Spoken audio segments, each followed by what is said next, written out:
They say you can't hear a scream underwater. But what about the collective gasp of 8 billion people when the ocean suddenly stops breathing? Welcome to What If Horizons, the podcast that dares to ask the big, bizarre, and often panic-inducing questions so you don't have to. Today, we're diving, metaphorically of course, into a scenario where the vast, blue lungs of our planet suddenly choke, sputter, and flatline. That's right, no oxygen. Not a single bubbly breath left in our oceans. Just a big, suffocating fish tank with a few confused crabs wondering where it all went wrong. So what does that mean exactly? Would dolphins turn into aquatic ghosts? Would the whales file a class action lawsuit against humanity for negligence? Would sushi become a historic artifact? Let's be brutally honest. Most of us think of the ocean as that thing you awkwardly wade into on vacation, only to be slapped by a jellyfish or photobombed by a seagull with digestive issues. But beneath that glossy blue surface lies a planetary life support system so critical, so underappreciated, it makes your local barista seem like a Nobel laureate. Roughly half of the oxygen we breathe doesn't come from forests or houseplants you keep forgetting to water. It comes from microscopic marine organisms, phytoplankton, tiny, plant-like creatures that float around acting like the unthanked interns of the biosphere, pumping out oxygen, soaking up carbon, and asking for nothing in return except, not being boiled alive by climate change or acidified out of existence. Now picture this. Something goes wrong. Very wrong. Maybe a runaway algae bloom sucks up the oxygen like a hyperventilating teenager before a roller coaster. Or perhaps rising temperatures fry the delicate oceanic balance like an egg on a dashboard. And then boom, oxygen levels plunge. Not gradually, but with the grace of a drunk flamingo falling off a yoga ball. Marine life would collapse. Not figuratively, literally. Fish floating belly up, coral bleaching into a ghost town, squids just sort of sadly hovering, wondering why their Tinder matches aren't responding. And it wouldn't stop there. The land would feel the squeeze too. Suddenly, that invisible 50% of oxygen vanishes from the atmospheric paycheck. Humanity, the freeloading roommate in Earth's apartment, starts noticing it's a bit harder to breathe, and not because of yoga. Now, let's imagine the headlines. Breaking: oceans go silent. Humanity regrets everything. Or perhaps, new study finds guilt levels rising faster than sea levels. Meanwhile, scientists on every continent would be in full panic mode, trying to reverse engineer 3.5 billion years of evolution before lunch. Could we 3D print plankton? One biotechnologist asks. I think we just invented algae-flavored oxygen smoothies. Another whispers, trembling. And the billionaires? Oh, they're already boarding rockets. Because when the air runs low, who needs loyalty to a dying planet when you can upload your consciousness to a luxury satellite orbiting Neptune? But not so fast. Let's pull back. What exactly causes oxygen to disappear from the ocean in the first place? How close are we to this apocalyptic fish funeral? And most importantly, would humanity finally take environmental science seriously? Or would we just create an app that simulates breathing? We've only just begun our descent into the suffocating absurdity of this alternate Earth, where oceans become oxygen deserts and dolphins file for early retirement. Buckle up. We're about to take a very deep breath, and then hold it. Picture a world where the sea becomes a haunted graveyard, not because of pirate curses or misunderstood mermaids, but because the oxygen is simply gone. Vanished. Poof. Like your will to exercise after New Year's. We begin with the first victims, those closest to the bottom. No, not morally, just literally. Deep-sea creatures are already used to low oxygen zones, which means they've mastered the art of surviving on fumes. But if oxygen levels plummet any further, even these ancient survivors, squid with glow-in-the-dark tentacles and fish that look like rejected Star Wars concepts, will finally meet their match. Their weirdness won't save them this time. Dead zones will spread. These are areas where oxygen levels are so low that fish can't breathe and bacteria throw underground raves that smell like rotten eggs. You know things are bad when the only thing thriving is the scent of sulfur. And coastal communities?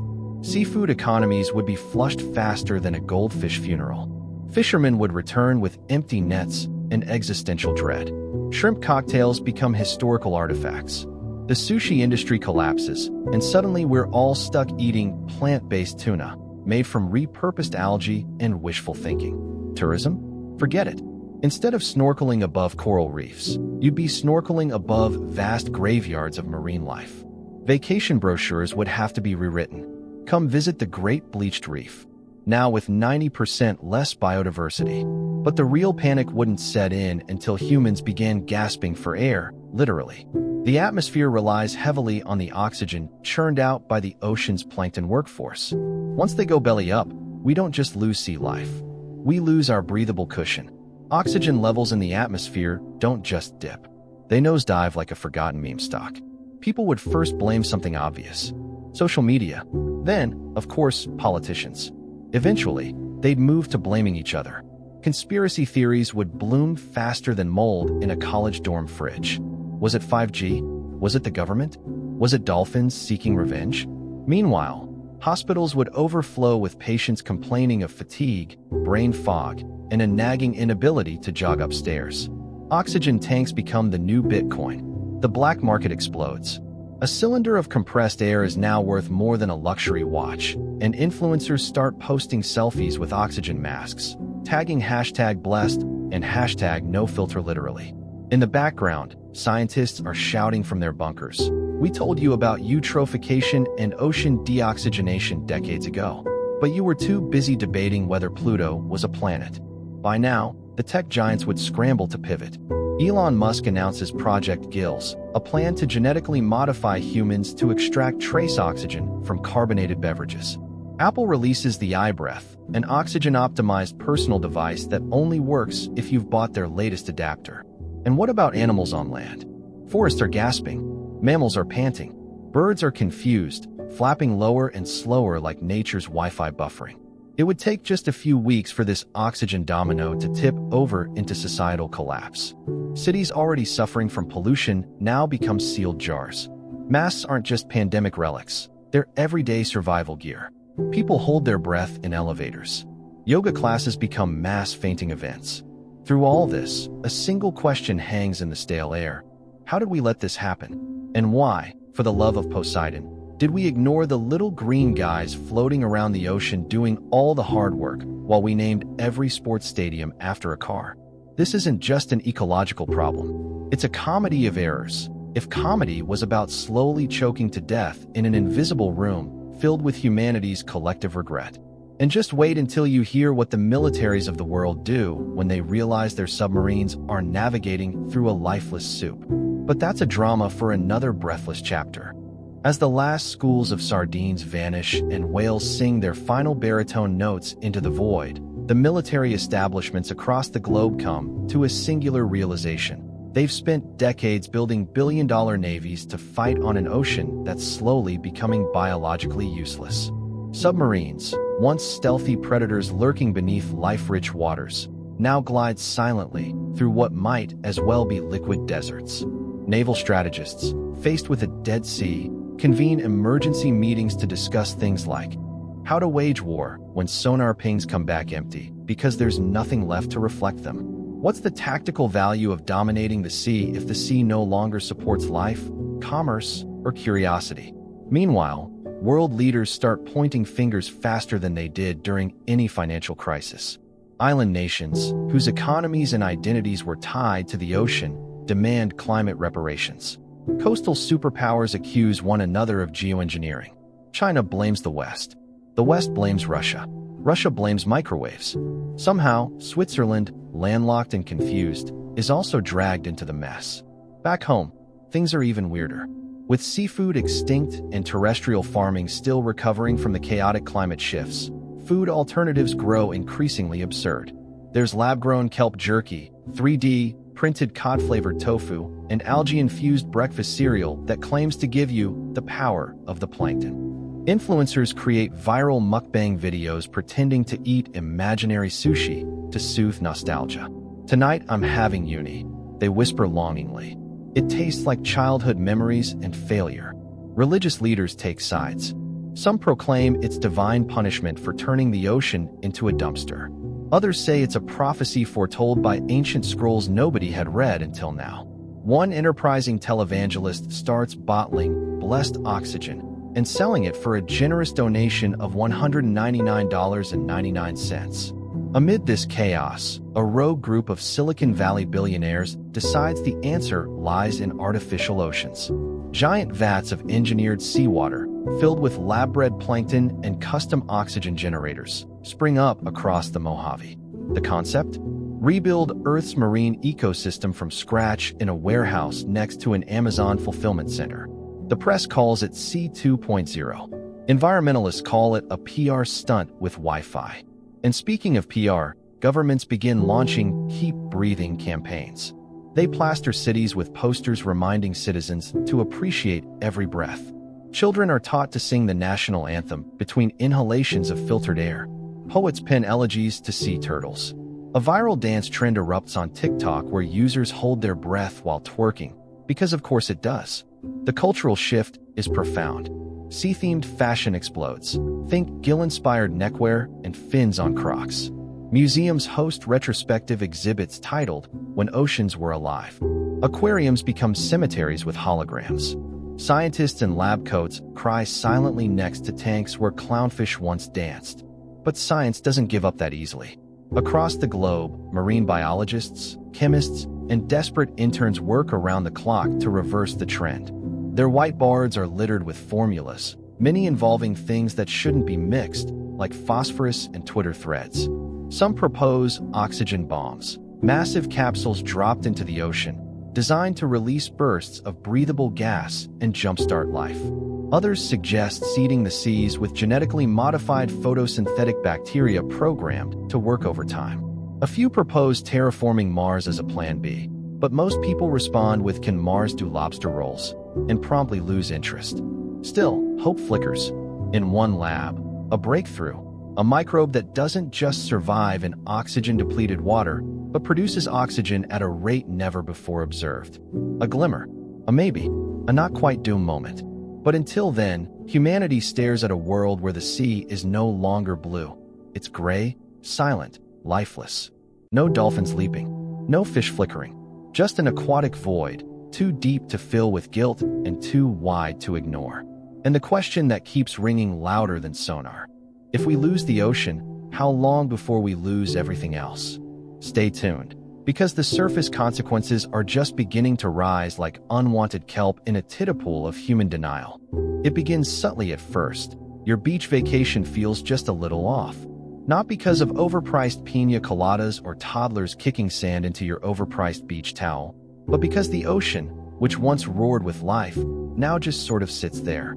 Still, silent, like it's pouting, or maybe plotting. People start noticing the smell. You know, that refreshing briny scent that once defined coastal breezes? Gone. Replaced by something like a compost bin that gave up. Hotels scramble to rebrand beachfront suites as inward-facing rejuvenation chambers. Travel influencers pivot to hiking, because nothing says luxury like climbing a rock to avoid the scent of decay. The fishing industry is next to keel over. Entire coastal towns, once proudly built on a heritage of trawlers, nets, and tall tales of the one that got away, turn into retirement villages and t-shirt outlets. Captains who once commanded fleets now drive Uber boats in artificial lakes, giving tourists nostalgic lectures about fish that no longer exist. One of them tries to convince passengers that this pond trout here, she's got a touch of the old Atlantic mackerel spirit, and everyone nods, too sad to correct him. Meanwhile, the culinary world is melting down faster than Arctic permafrost. Michelin star chefs stage funerals for tuna tartare. Oysters become mythical creatures, like unicorns or courteous airline passengers. Vegan seafood becomes the norm, and no one dares ask what crab-free crab cake is actually made of. The answer, like most things post-ocean, is best not to know. But the most devastating domino is climate regulation. You see, oceans have been our invisible janitors, absorbing carbon dioxide, regulating temperature, and keeping this blue marble from frying like an egg on a Nevada sidewalk. Without the oxygen-producing plankton and marine plants, the Earth's thermostat goes haywire. Monsoons rage. Droughts mock irrigation systems. Snow falls in the Sahara, but only on Tuesdays. Cities built around predictable climate patterns find themselves betrayed. Dubai floods. London wilts. California spontaneously bursts into a flame emoji. Insurance companies respond by simply printing the word LOL on all denied claims. No one is amused. In a panicked attempt to fix the mess, geoengineering becomes the new gold rush. Projects include giant reflective clouds, ocean floor fans, and an orbital mirror called Sunblock 3000, designed by a tech billionaire whose hobbies include disrupting reality. Skeptics say these are just expensive band-aids on a planet hemorrhaging from decades of negligence. Supporters reply, yeah, but it's a really shiny band-aid. Amid the chaos, humans begin to rethink their relationship with nature, not out of enlightenment, but because they're backed into a corner with no seafood buffet to console them. Documentaries boom. Streaming platforms compete to see who can get the most drone shots of dead coral reefs set to moody violin music. One particularly popular series, The Deep End, features a dramatic voiceover asking existential questions like, "What have we done? And can we still call it a sea base if it's made of mushrooms?" Religions update their narratives. A sect emerges claiming Poseidon has withdrawn in protest. Another believes the ocean is ascending to a higher consciousness, and we were too dumb to keep up. People start worshiping rain. A man in Ohio builds a shrine to a puddle that's lasted longer than his last 3 relationships. Schools overhaul their science curriculum. Marine biology is now history. Children memorize extinct species the way previous generations learned dinosaurs. There's a heartbreaking innocence to the way a child asks, "Mommy, did jellyfish really sting?" And the answer is just a long, quiet sigh. And yet, not all is despair. The catastrophe becomes a mirror held up to humanity. In that reflection, there's guilt, yes, but also innovation, absurdity, resilience. A realization that the planet isn't invincible, and neither is our ignorance. Somewhere in all that murky water and bureaucratic sludge, there's a lesson. But whether we'll absorb it, like the ocean once absorbed our mistakes, or let it evaporate into forgotten headlines, well, that remains to be seen. Or smelled, depending on the wind. Next, we head deeper, into the psychological riptides, the political whirlpools, and the philosophical tsunamis of a world that let its lungs rot from the inside out. Because when the ocean stops breathing, you start wondering what else is next to choke. By the time humans finally look away from their smartphones long enough to notice the sea isn't quite as blue and smells oddly like rotten eggs, it's already too late. We begin with the slow, methodical death of the ocean's middle class. The mid-sized species, the invisible heroes, the ones no tourist takes selfies with. Zooplankton, copepods, krill, the kind of creatures your biology teacher mentioned once before flipping to the shark chapter, are vanishing. They relied on oxygen-rich layers to thrive, to feed fish, and to serve as conveyor belts for nutrients up and down the water column. Now, their microscopic carcasses drift downward into hypoxic voids where decay outpaces life. Without them, food webs collapse with all the grace of a drunken octopus. In coastal towns, the consequences become too pungent to ignore. Dead fish pile onto shores like failed Hollywood scripts, bloated, eye-glazed, and pungent. But it's not just aesthetics or even fisheries revenue. Entire economies bend under the weight of this suffocation. From Peru to Indonesia, where ocean upwelling once fed millions, livelihoods vanish in tandem with the oxygen. This collapse is not evenly distributed. As with all global catastrophes, the poorest nations pay the highest price. Wealthier countries scramble to adapt. Tech bros in San Francisco pitch ocean reoxygenation startups with slogans like "Just add bubbles," while Dubai unveils its prototype, a floating, solar-powered algae vacuum that accidentally sucks in a small yacht on day 2. Meanwhile, governments debate at length. The United Nations convenes an emergency summit on oceanic oxygen loss. No one agrees on who is responsible, who should pay, or whether the acronym should be OOCL, Oceanic Oxygen Crisis Legislation, or OGOD, Oxygen Gone Oh Dear. The Maldives, half-submerged and increasingly acidic, politely suggest action. Canada proposes a task force. The US sends a stern tweet. But underneath the diplomatic theater, one cold biological truth remains. We broke the oxygen engine, and we can't fix it with speeches. At this point, the Earth's oceans have turned stratified. Warm layers trap heat and prevent cooler, deeper waters from mixing upward. Without mixing, there's no oxygen cycling. No mixing, no life. We have turned the seas into a dystopian layer cake. Only every layer is poison.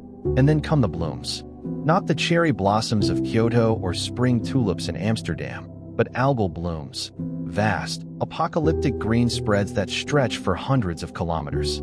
Fueled by the same runoff nutrients we use to grow soy and corn, these blooms consume the remaining oxygen in one gluttonous gulp, then die, rot, and release toxins that make clams unfit to eat and beaches unfit to stand on. People begin to flee coastal zones, not because of rising tides or hurricanes this time, but because the air has turned sour. Sulfide gas, released from anaerobic decay, irritates lungs and corrodes buildings. Asthma becomes the leading cause of hospitalization in port cities. Ironically, rich hedge fund managers who once scoffed at climate concerns now wear filtration masks encrusted with designer logos. But this is still just the beginning. Because beneath the oxygenless waves, a new type of ocean is being born. Not blue, not green, purple. The ocean, stripped of its balance, is reverting to a state unseen in over 2 billion years. The anoxic, sulfur-rich, microbe-dominated purple ocean of the Precambrian. And evolution, as always, doesn't wait for humans to catch up. In the depths where once squid darted and bioluminescent fish whispered to the dark, life has retreated. Not vanished, retreated. What emerges now is alien, ancient, and utterly indifferent to us. Purple sulfur bacteria, the true heirs of anoxic times, begin to dominate the deep. These bacteria don't need oxygen. They thrive on hydrogen sulfide, a gas that smells like hell's own flatulence and is just as deadly. In small pockets, the ocean becomes a seething chemical swamp. One wrong current shift, one unexpected upwelling, and this deadly gas finds its way to the surface. The first incident happens off the coast of Senegal. A fishing village wakes to the smell of death. Not metaphorical death, the actual kind. Hundreds are hospitalized, dozens suffocate. Scientists issue panic bulletins about hydrogen sulfide toxicity. Journalists try to explain the Canfield Ocean hypothesis, but most people just Google, "Why does the ocean smell like a corpse?" The phrase toxic tide enters everyday speech. Weather forecasts now include sulfur bloom warnings. The travel industry, predictably, collapses. Cruise lines rebrand as Arctic adventure vessels, hoping frozen waters still carry a scent of hope. But even the poles aren't immune. The oxygen loss is slower there, yes, but melting ice accelerates the stratification process. The deep, once oxygenated reserves of the Southern Ocean start to lose their breath. Meanwhile, back on land, the agriculture industry faces an unthinkable shift. With the oceans failing to regulate global temperature and carbon absorption, climates swing unpredictably. Monsoons fail in South Asia. The Amazon, already in distress, tips past its threshold into dry forest. Dust storms choke African farms. Food prices soar. Rice in Bangladesh becomes a luxury item. Corn futures skyrocket. Soy turns to gold. Governments begin rationing protein. Fish meal production ceases.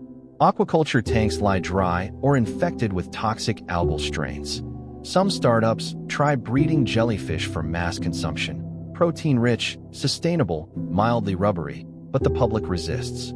McJelly doesn't exactly fly off the shelves. In desperation, biotech firms push forward with synthetic seafood, lab-grown salmon fillets, vat-cultured krill paste, micro-bacon. But even these require stable water inputs, sterile facilities, and functioning supply chains. 3 things that become rare luxuries as coastal regions spiral into instability. The global south, once the pantry of the sea, becomes the front line of marine collapse. Piracy rises off the West African coast, not for treasure, but for sardines. In the Pacific, fishing skirmishes break out between desperate navies. China, Japan, the US, all send ships to patrol vanishing fish stocks. They circle each other like starving wolves, sonar pings replacing growls. At the United Nations, the conversation shifts from climate resilience to oceanic triage. Should we attempt to geoengineer the seas? Fertilize them with iron? Seed artificial upwellings? Bomb open seafloor vents to mix layers? The room grows quiet when someone mentions that the last time the planet saw purple oceans 90% of all species went extinct. Yet the most radical idea doesn't come from a government or a corporation. It comes from a 19-year-old oceanography student in Brazil. Her thesis suggests a rewilding of ocean oxygen zones using autonomous kelp drones, giant, floating, solar-powered platforms that plant and tend kelp forests in dead zones. The drones would work in swarms, photosynthesizing, oxygenating, slowly rebuilding the marine microclimate. It sounds ludicrous. It also sounds better than war.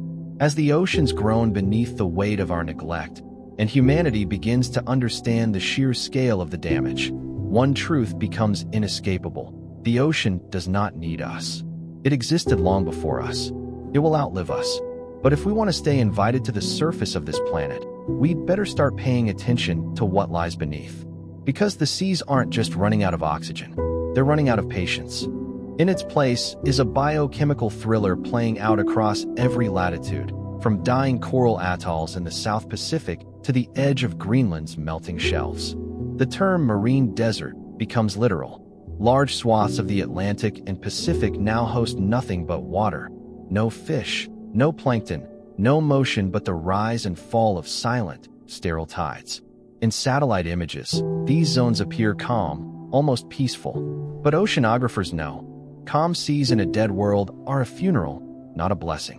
What oxygen remains is hoarded by survivors, some in the deep trenches, some hugging the last clean currents off southern coasts. Cephalopods, the tricksters of the sea, prove oddly adaptable. With their 3 hearts and eerie problem-solving brains, a few species evolve behaviors no biologist predicted. One subspecies of deep-sea octopus begins farming bacteria near volcanic vents, in what might be the closest thing to a post-collapse civilization in the sea. On shore, the geopolitical temperature rises faster than the oceans. Countries with large coastlines begin sealing off territorial waters, not to protect them, but to control what's left. Armed naval escorts shadow the last functioning trawlers. International fishing treaties collapse under the weight of suspicion and dwindling returns. The term fish embargo enters the lexicon. In the halls of power, the debate turns darker. Should we give up on the oceans altogether? One U.S. senator asks in a hearing, as if that's a normal thing to consider. Can we afford to invest in something that's already gone? But the real panic begins when scientists announce that the ocean's oxygen crisis is now feeding back into the atmosphere. Without marine life regulating the carbon-oxygen balance, the Earth's breathable air is beginning to change. Not drastically, not dramatically, not yet, but just enough that high-altitude cities report increased fatigue, disrupted sleep, minor hypoxic symptoms in sensitive individuals. Altitude sickness at sea level, one doctor calls it. Earth is gasping. Cities begin deploying oxygen enrichment zones in hospitals and nursing homes. Tech firms market personal air domes for the wealthy. Social media influencers film videos inside high-oxygen tents while promoting discount codes for canisters of designer air. And amid all this, the sea continues its transformation, silent, steady, relentless. In a tragic irony, the only creatures truly thriving are the anaerobes, the life forms that predate oxygen itself.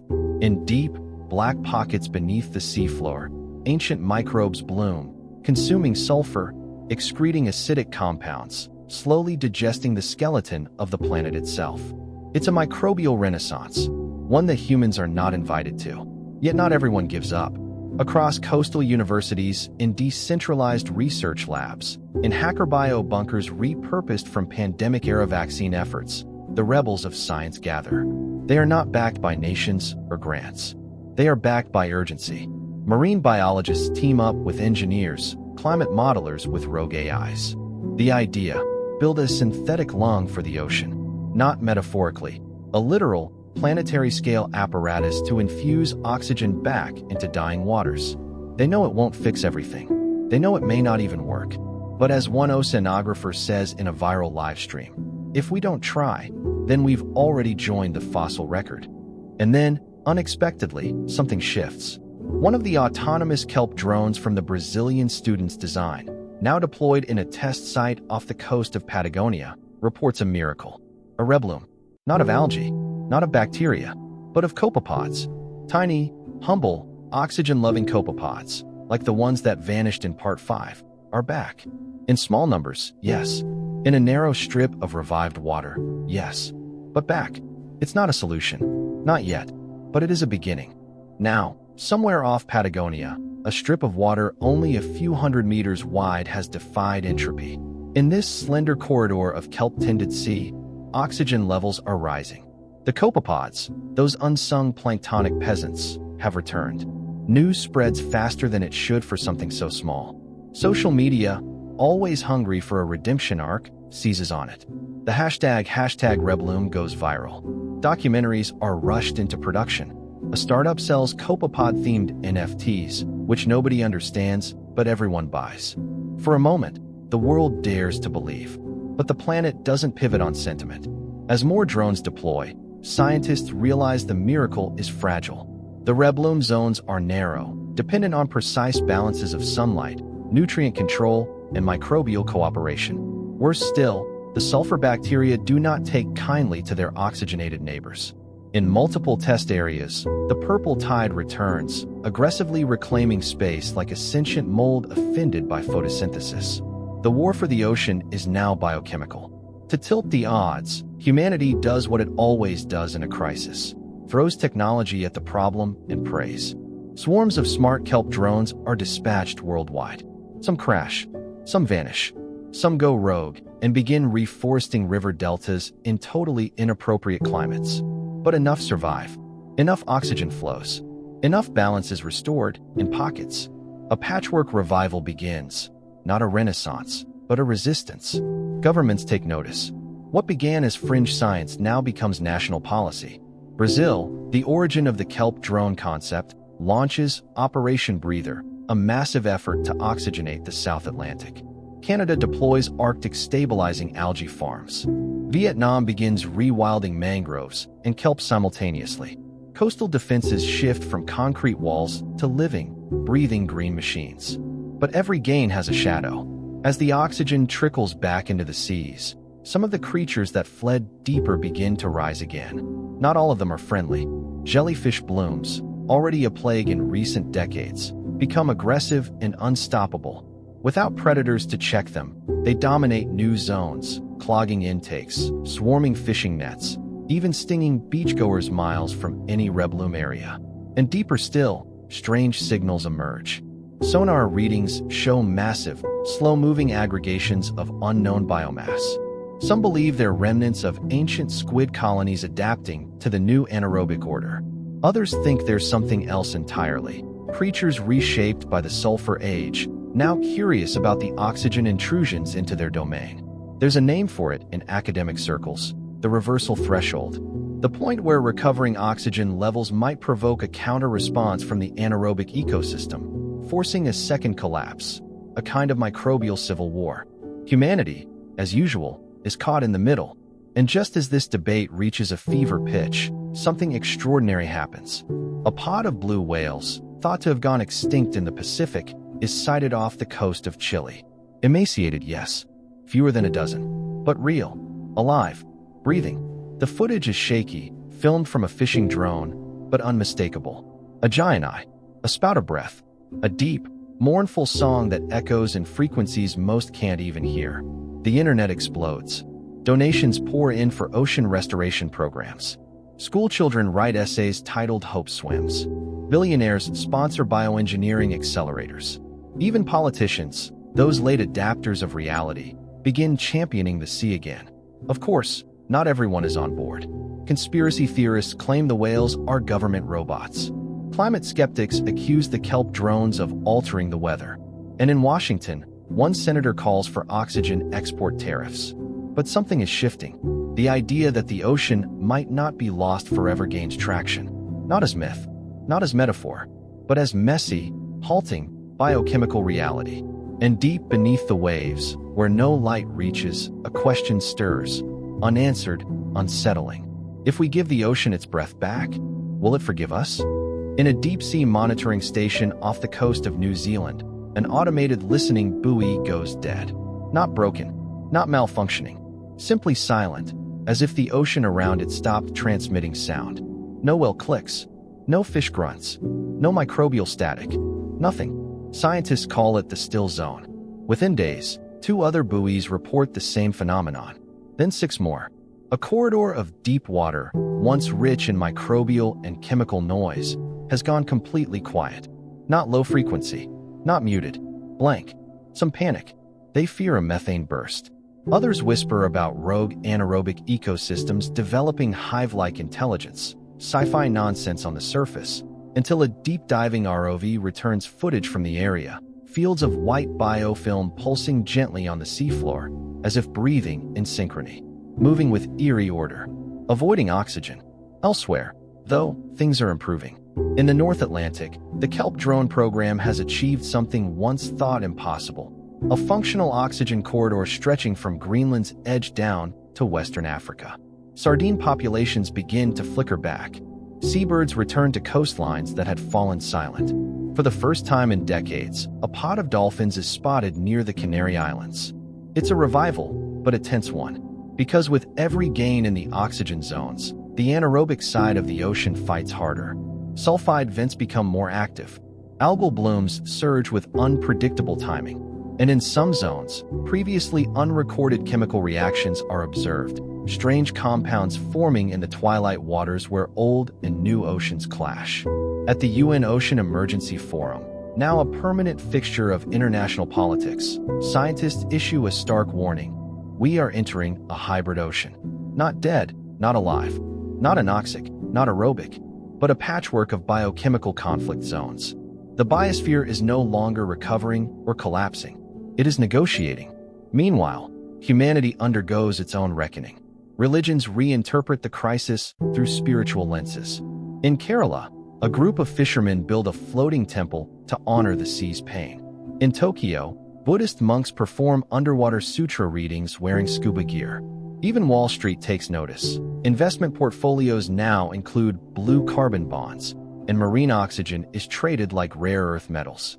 Schools update their curriculum. Children no longer memorize continents or capitals first, but learn to map rebloom zones, oxygen corridors, and collapse frontiers. The generation that once feared sharks now studies sulfur. And amid this cultural shift, a proposal arises: the Ocean Constitution. Drafted by a coalition of Pacific Island nations, indigenous leaders, marine scientists, and a surprising number of Gen Z activists, the Ocean Constitution is not just a legal document, it's a planetary pact. It grants personhood to major ocean zones. It criminalizes deep-sea mining in critical oxygen corridors. It recognizes marine species as stakeholders, not just resources. Naturally, most global superpowers scoff, but a few coastal nations, desperate and already losing territory to saltwater encroachment, ratify it. Chile, Fiji, the Maldives, Kenya. And with them, a new form of diplomacy emerges: blue sovereignty, where your influence is measured not by how much ocean you control, but how much you protect. Still, tensions boil. In the South China Sea, a flotilla of unmarked vessels, half military, half industrial, destroys a line of Kelp drones.